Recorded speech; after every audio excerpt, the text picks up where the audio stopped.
Welcome to this Easter message as we share together and reflect on the Gospel of John's telling of the story. But as we do so, I'm mindful that this is our second Easter in a row that we have not been able to gather together in person. It's been a challenging time, and yet in many ways it has been a time of personal growth and strength for each and every one of us. And we continue to be together in spirit, if not in person. The telling of the Easter story in the Gospel of John has to be my favorite telling of it. That's because it's such a personal story. It is about Mary Magdalene coming to the tomb to mourn her loss. In the story, she arrives at the site of Jesus' burial unaccompanied by anyone else. She is alone in her grief at that moment, as are each of his followers in their own way, each struggling to make sense of all that has taken place. At the awakening of the day, Mary made her way to the tomb alone, to simply be in that place, to grieve, to try to get her mind around all that had happened, perhaps even to feel and to know a closeness with Jesus, even in his physical absence. Many of us do that ourselves after the passing of a loved one. We revisit their gravesite to remember and to feel their presence with us, though we know their spirit is not there. Still, it gives us a sense of connection that transcends time and space. It brings us a sense of peace that only we can understand. That aloneness, that deeply personal sorrow highlighted in John's telling of the Easter story brings the message closer to home for each of us. The whole premise of the gospel is one of personal relationship, one-to-one, one-on-one knowing of God's presence in our lives, in our very beings. It is only briefly that Mary, upon seeing that the stone had been rolled away, races off to tell the disciples, and after a short time they join her. But once they come and see for themselves, they just as quickly return to where they had been staying, and Mary is alone again. She has no one in that moment to lean on in her grief.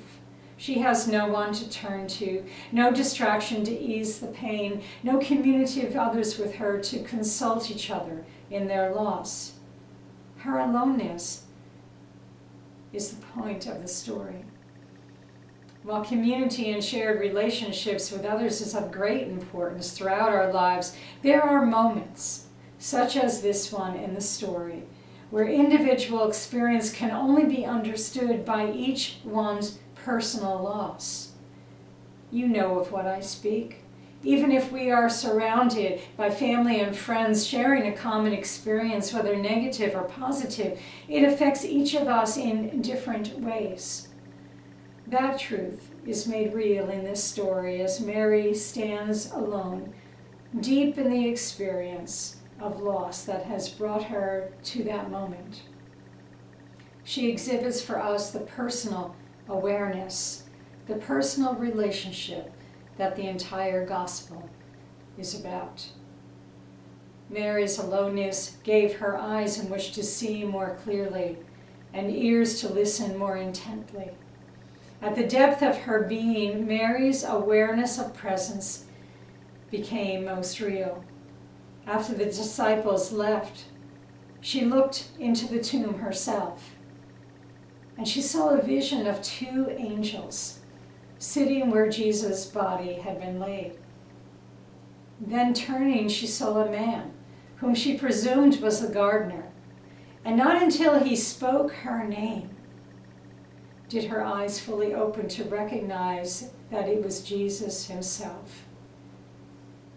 The profound moment there in Jesus speaking her name was again a reminder of the personal experience that this was all about. There is great symbolism in this retelling of the Easter story.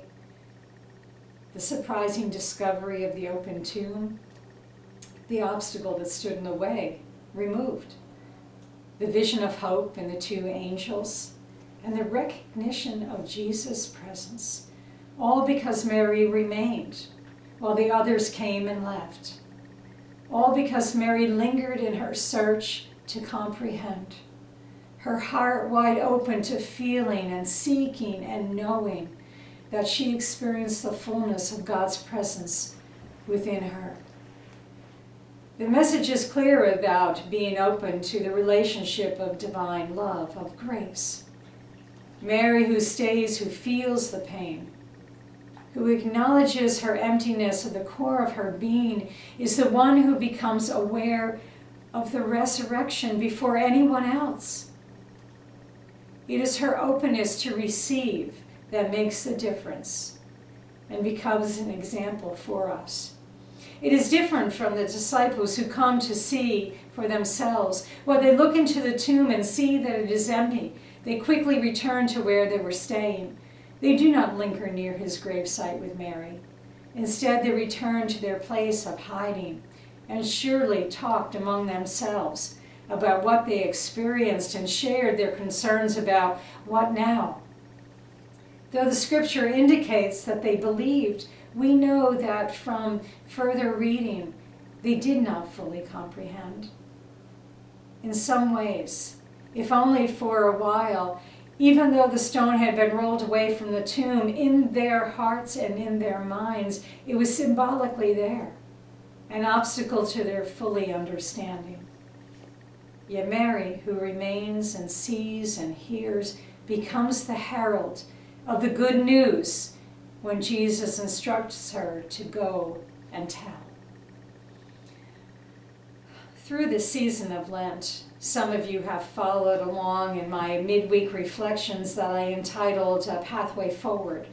The entire exercise of reflection over those 6 weeks was about becoming more deeply aware of a personal relationship with God, because that is truly the way we begin to move forward in life with a sense of wholeness and peace. Our Lenten journey led us individually into that place within. Where in our spiritual selves we become aware of how intricately woven we are with the Spirit of God, divine being, holy presence. Faith is about that relationship.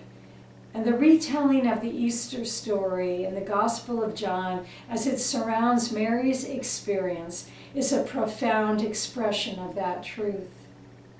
Being, with no obstacles to block us from receiving the grace that is offered to us.